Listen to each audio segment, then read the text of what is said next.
Welcome learners to the last lecture on theories of conduct.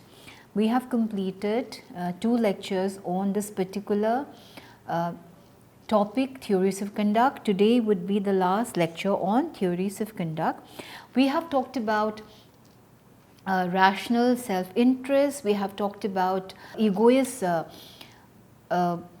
altruism, we have also talked about what is called Epicureanism. We will be talking about the general good theory in today's class and some other theories of conduct. What is the general good theory? To the question of human conduct, one answer is given by utilitarianism. The answer is very simple. Act so as to bring about the greatest good possible. So, when we talk about the general good theory, what is the general good theory? This particular general good theory is the answer to a very simple question, that is, what is human conduct?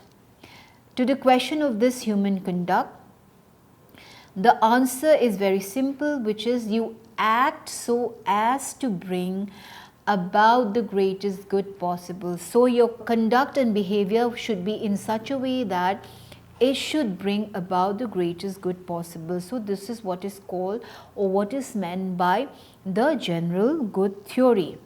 Among the alternative actions available, one should choose the one that produces the maximum total good or the one that has the best total consequences. For example, when you are aiming at producing happiness, then you should act such as to create happiness for all.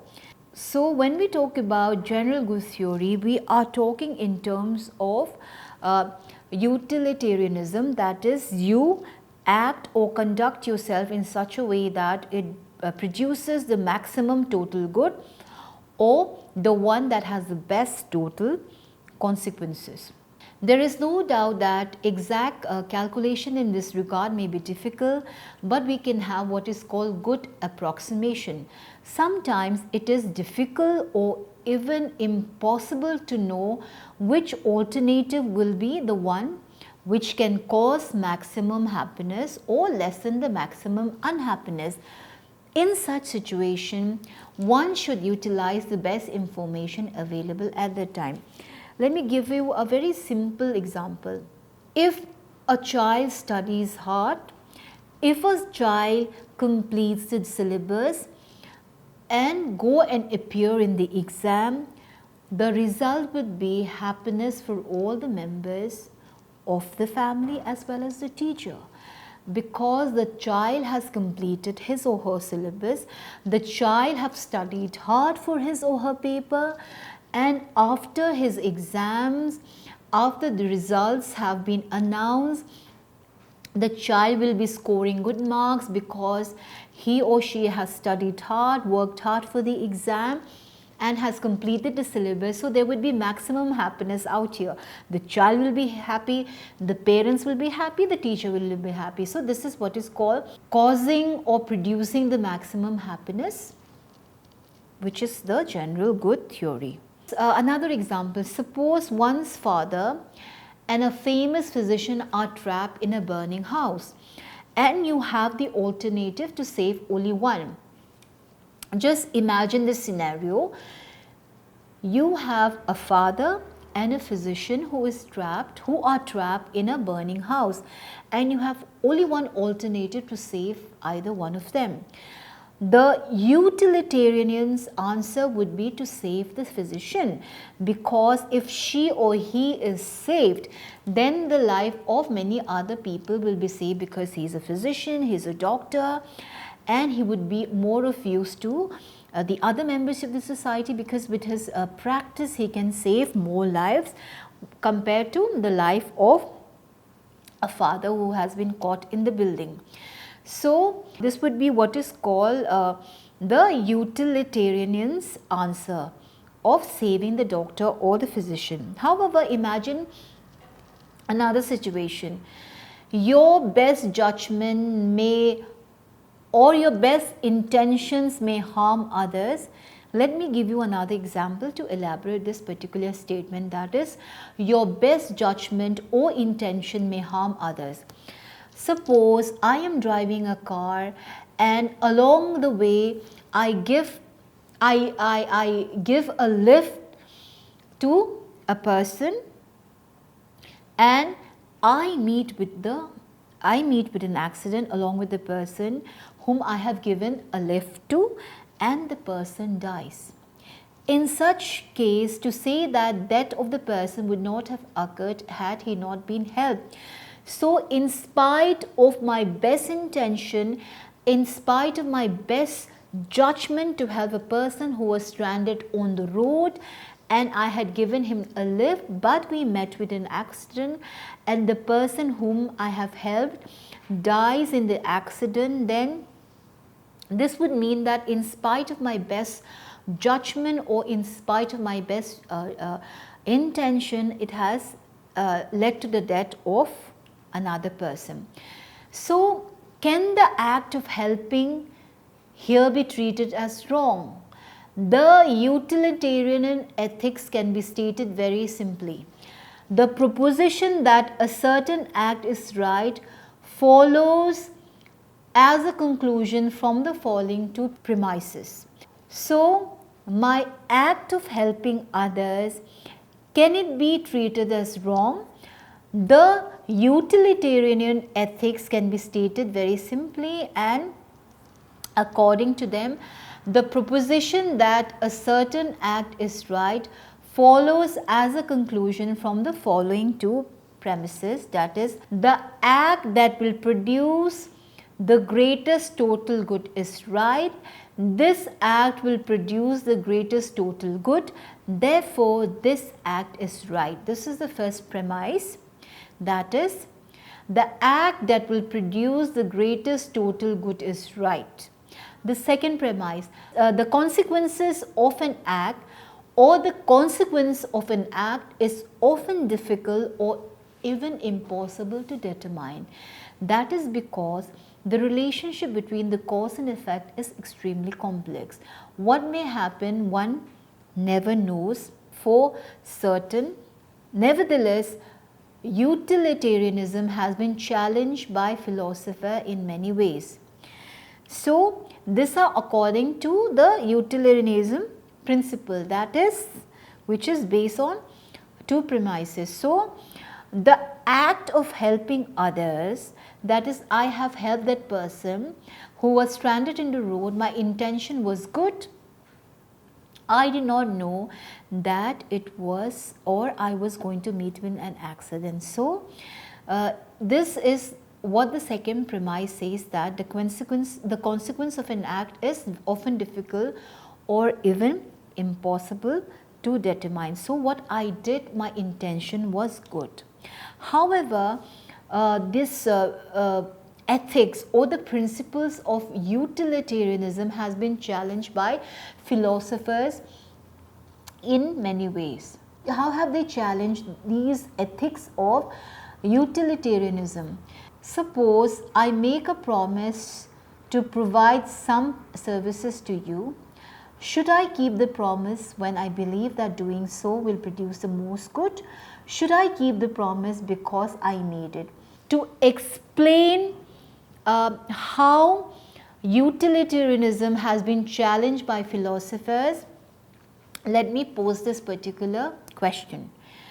Suppose I make a promise to provide some services to you. Should I keep the promise only when I believe that by doing so will produce the most good? Should I keep the promise because I made it? Like, for example, to further elaborate this question, I as a doctor, let's say I am a doctor, I have made a promise to you to meet you at 4 p.m. which is my appointment, which is the appointment that you have taken to meet me.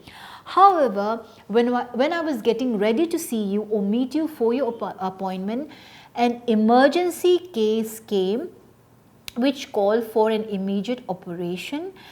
Avoiding this immediate operation would cause death to the patient. So, Obviously, in such a situation, not keeping the promise would be the right thing, because you are in a better position, because you are not the person who need immediate attention. The person whom needed immediate attention had to be operated upon.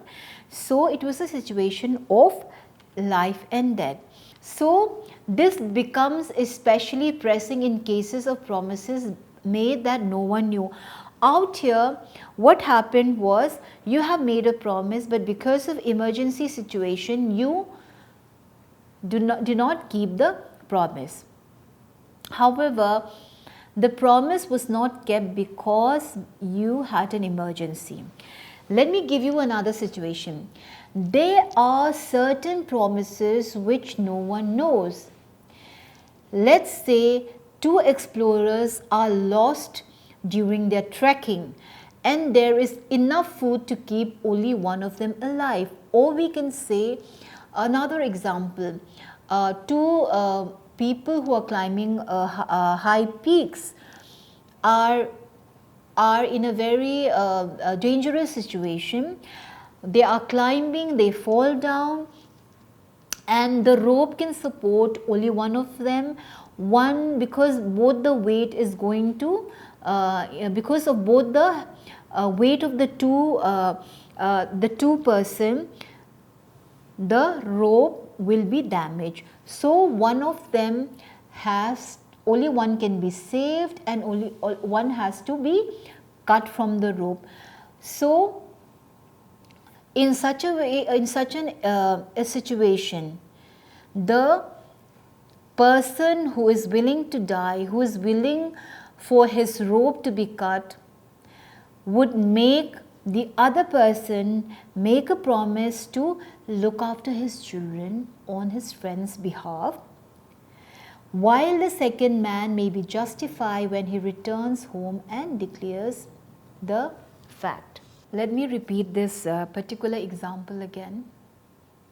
There are certain promises which you make, but you do not follow the promises because of certain situations, emergency situations. So when you do not keep the promises in such a situation, it is a right thing, because the promises that you do not keep is because you have to save someone else or because of emergency. However, there are situations when promises are made but no one knows about it. I was giving you the example of two people who have climbed mountain peaks. Only one could be saved. So the person who is about to be saved makes a promise, or he is made a promise by the person who is about to lose his life to look after his children. However, when he returns home, will the second man be justified when he returns home, when the man who has been saved, when the man whose life has been saved, can he be justified? Will he be justified when he returns home and declares the fact? No one would ever know that the promises was made, since the friend cannot afford to educate or rear up both the families. His first duty would be to rear his own children and to forget about the promises to the dying man.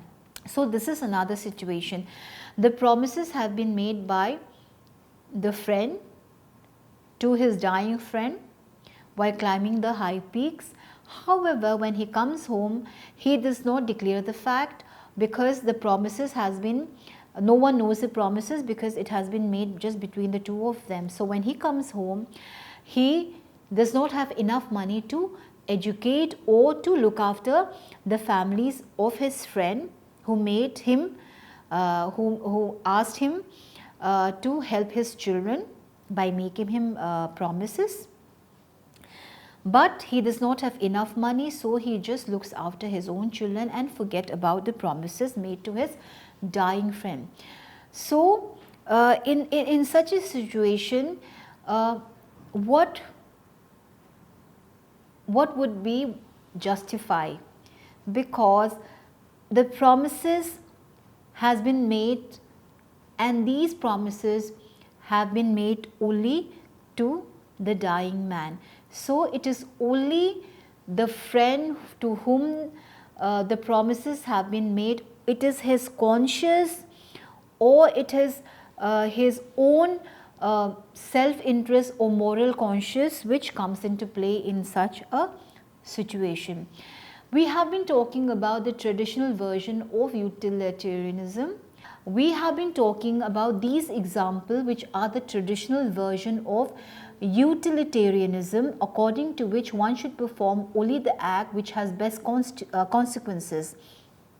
This traditional version is also known by the term or by the name act utilitarianism. This traditional version of utilitarianism is also known by the name act utilitarianism. Now we will talk about, other than act utilitarianism, we will be talking about what is called rule utilitarianism. If we adopt this version for deciding the rightness of individual acts, there will be many cases judging the worth of an act in terms of consequences of the individual act will be either be not possible, or it would result in a state of moral dilemma. To come out of this difficult situation, rule utilitarianism, version of utilitarianism has been adopted. So, what is rule utilitarianism? When we talked about act utilitarianism, it was the traditional version of utilitarianism where we talked about doing things for the goods of the majority. Now, this particular rule utilitarianism holds that we should not judge the rightness of an act by its consequences, but by the consequences of adopting the rule under which the particular act falls. For example, one important rule in law is that a person who is known to be innocent should never be found guilty. He should not be charged of crime for which he or she has not committed. Sustaining the conviction of the man even after we know that he is innocent should clearly violate this rule. However, whatever be the consequences for this particular conviction, the consequences of adopting any rule that permits conviction of someone who is innocent is very bad indeed. But again, a question may be raised. How do we assess the goodness or worth of the rule itself? Consider the consequences of not having such a rule, and you can easily assess the worth of the rule. Finding the best rule, that is a rule whose adoption would have the best consequence, is often difficult. Mostly such rules will not be simple but complex. For example, can we adopt the rule never take a human life or never kill a person? Because in this case, if we are talking about never take a human life or never kill a person, how about when you act in self-defense or in a battlefield or in a war where you have to kill your enemy in order to save your own life? So, is killing in self-defense or is a battle killing in a war considered to be good? The adoption of such a rule should result in the death of innocent and survival of thieves and murderers. A better rule in this regard would be never initiate aggression against other human beings or never kill except in self-defense. The point is that adopt the best rule and stick to it without any exception. The best rule is that the rule whose adoption results in the best consequences. So, when we talk about the better rule in such a situation, it would be never initiate aggression against other human beings, never kill except in self-defense. So, this will be the best rule which has the best consequences. Now, let us talk about theories of conduct which is not based on consequences. According to utilitarianism, act utilitarianism or rule utilitarianism, what we should do and what we should not depends on the consequences. But do we think that every theory of human conduct depends only on the consequences of the act of the rule? Are there no right making features of the act? There are thinkers who hold that some acts may be good or bad independent of the consequences of these acts. We should therefore consider not only the consequences which lie in the future, but also the conditions under which the act was performed which lie in the past. For rule utilitarians, the correctness of a rule is determined by the amount of good it brings about when followed.